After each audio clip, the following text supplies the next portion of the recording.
Hello all, welcome back to Magnus Theater. I hope everyone has had a good first weekday, third, and this is the fourth actual day of quarantine. I hope people are making responsible decisions and staying in and reading. Because God knows I am. I'm reading with my children. Just got finished reading a chapter in Harry Potter, and then I'm gonna read a Bob book because that's where Steven's at. So yesterday we read about what happened after Nana killed herself, and the chapter ended on a cliffhanger. It said, "No, Famidi, you don't understand. You need to come downstairs. We have to talk to you. It's important." Now we know that Miriam's been living with Jalil and his wives, and we know previously that Nana and Miriam were kind of cast out because they were ashamed of what had happened. And if you remember on page 42, second to last paragraph, it says, when she did doze off, she was startled awake by shouting, voices downstairs, sharp and angry. Miriam couldn't make out the words. Someone slammed a door. So, who do you think is fighting at Jalil's house? It's Jalil and his wives. And what do you think they're mad about? What they're going to do with Miriam. Okay, so they called her downstairs. If you're doing extra dialectical journal entries, it might be a good idea to do like a prediction and that maybe take a moment and guess what they have to talk to her about. So chapter 7. They sat down across from her, Jalil and his wives, at a long, dark brown table. Between them, in the center of the table, was a crystal vase of fresh marigolds and a sweating pitcher of water. Oh, you know what? I should have my AirPods in because I think the sound quality is better. If I had time, I would probably start over, but I don't. Okay. Okay, hopefully this is better. Between them in the center of the table was a crystal vase of fresh marigolds and a sweating pitcher of water. The red-haired woman who had introduced herself as Niloufar's mother, Afsoon, was sitting on Jalil's right. The other two, Khadijah and Nargis, were on his left. The wives each had a flimsy black scarf, which they wore not on their heads, but tied loosely around the neck like an afterthought. Miriam, who could not imagine that they would wear black for Nana, pictured one of them suggesting it, or maybe Jalil, just before she'd been summoned. Afsoon poured water from the pitcher and put the glass before Miriam in a checkered cloth coaster. "Only spring and it's warm already," she said. She made a fanning motion with her hand. "Have you been comfortable?" Nargis, who had a small chin, skipped a page, and curly black hair, asked. Okay, she has a small chin and curly black hair. What type of characterization is that? Hopefully you got direct because it's telling you something about her directly. "We hope you've been comfortable. This ordeal must be very hard for you. So difficult." The other two nodded. Miriam took in their plucked eyebrows, the thin, tolerant smiles they were giving her. There was an unpleasant hum in Miriam's head. Her throat burned. She drank some of the water. Through the wide window behind Jalil, Miriam could see a row of flowering apple trees. On the wall beside the window stood a dark wooden cabinet. In it was a clock and a framed photograph of Jalil and 3 young boys holding a fish. The sun caught the sparkle of the fish's scales. Jalil and the boys were grinning. "Well, Afsoon began. That is we, have brought you here because we have some good news to give you." Miriam looked up. She caught a quick exchange of glances between the women over Jalil, who slouched in his chair, looking unseeingly at the pitcher on the table. Okay, so what can we infer about how Jalil feels about all this? He's not really taking part in the discussion. He's not even making eye contact. He's just staring, disengaging from the situation. So do you think that he's happy about whatever it is that they're going to suggest? It was Khadijah, the oldest looking of the 3, who turned her gaze to Miriam, and Miriam had the impression that the duty too had been discussed, agreed upon, before they had called for her. You have a suitor, Khadijah said. Miriam's stomach fell. A what? She said through suddenly numb lips. A Kastigar, a suitor. His name is Rashid. Khadijah went on. He is a friend of a business acquaintance of your father's. He's a Pashtun from Kandahar originally, but he lives in Kabul in the Damazang district, in a 2-story house that he owns. Afsoon was nodding. And he does speak Farsi like us, like you, so you won't have to learn Pashto. Miriam's chest was tightening. The room was reeling up and down, and the ground shifting beneath her feet. Okay, so let's take a moment and discuss this. What does it mean to have a suitor, especially in the Afghan culture? Remember, we talked a lot in class about how this marriage wasn't for love, it was a business transaction. And do you think that she has to agree to it in order for it to happen? No. As long as her father, really, legally, her father agrees to it and the suitor and his family agrees to it, then it's legally binding. So, does anyone remember how old Miriam is at this point? She's 15. Like, she's a freshman. And she's being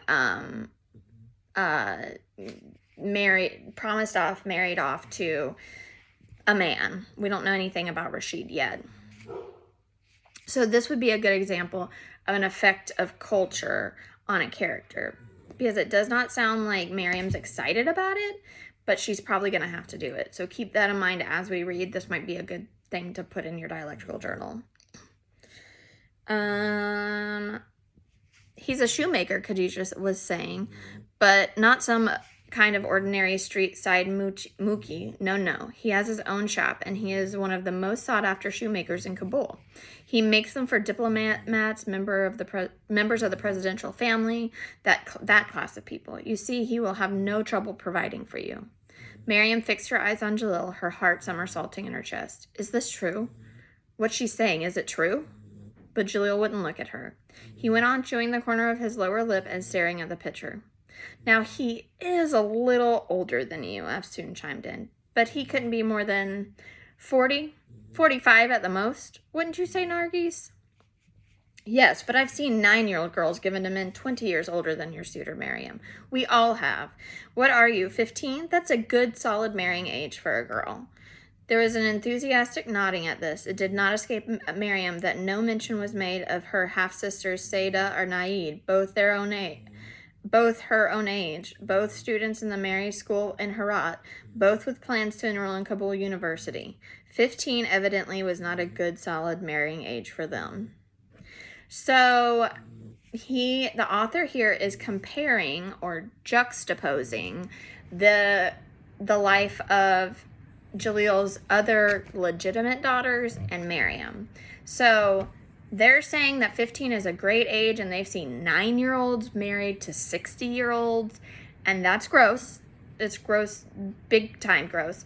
But again, we see that the social class between them is different, so they have different standards for their children than for her. So again, this is the effect of culture on a character. What's more, Nargis went on, he too has had a great loss in his life. His wife, we hear, died during childbirth 10 years ago.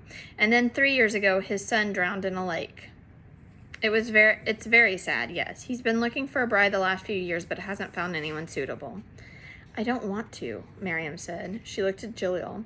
I don't want this. Don't make me. She hated the sniffling, pleading tone in her voice, but she could not help it. Now be reasonable, Miriam, one of the wives said. Miriam was no longer keeping track of who was saying what. She went on staring at Jalil, waiting for him to speak up, to say that none of this was true. You can't spend the rest of your life here. Don't you want a family of your own? Yes, a home. Children of your own? You have to move on. True that it would be preferable for you to marry a Tajik, but Rashid is healthy and interested in you. He has a home and a job. That's all that really matters, isn't it? And Kabul is a beautiful and exciting city. You may not get another opportunity this good. Miriam turned her attention to the wives. I'll live with Mullah Faizullah, she said. He'll take me in. I know he will. That's no good, Khadijah said. He's old, and so... She searched for the right word. and Miriam knew that what she really wanted to say was, he's so close. She understood what they meant to do. You may not get another opportunity this good, and neither would they. They had been disgraced by her birth, and this was their chance to erase once and for all the last trace of their husband's scandalous mistake. She was being sent away because she was the walking, breathing embodiment of their shame. So this is a motif we've talked about a lot. So she represents his shame, his sin. We talked about how it's his penance. Building the Kolba was his penance, and he has to pay for the sin that he has sinned, and that's Miriam.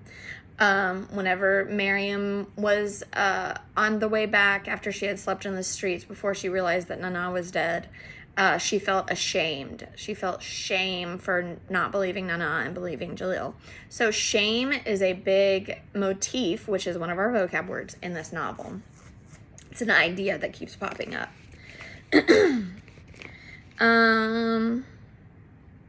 He's so old and weak, Khadijah eventually said. And what will you do when he's gone? You'd be a burden to his family, as you are to us now. Miriam almost saw the unspoken words exit Khadijah's mouth like foggy breath on a cold day. Miriam pictured herself in Kabul, a big, strange, crowded city that Jalil had once told her had some 650 kilometers to the east of Herat. 650 kilometers. The farthest she'd ever been from the Kolba was the 2-kilometer walk she'd made to Jalil's house.